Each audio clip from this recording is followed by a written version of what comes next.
I wanna show you how to make any directional wipe transition effect in Premiere Pro. Let's go!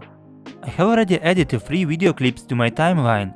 The first thing that you need to do is to put the timeline in the middle of 2 video clips. Moving your arrow, move your timeline 15 frames back. Then move your first clip of the video on the layer 2, and then slide the second clip directly under it. Go to Effects and write Crop.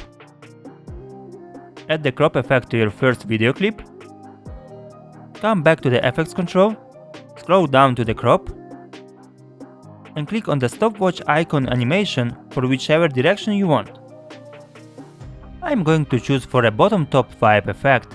Move your timeline slider to the end of the first clip and change the value of crop you selected to 100%.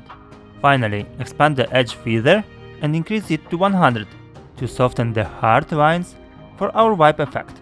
The same thing we are going to do for the second clip. We just put our timeline to the end of it, move back 15 frames, drag your third clip above the second one, then add the crop effect.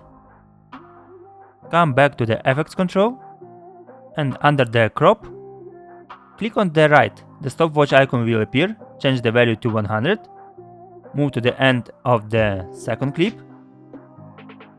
and change the value of right to 0. Everything is ready, let's see the result. Help to grow this channel, put your like and subscribe.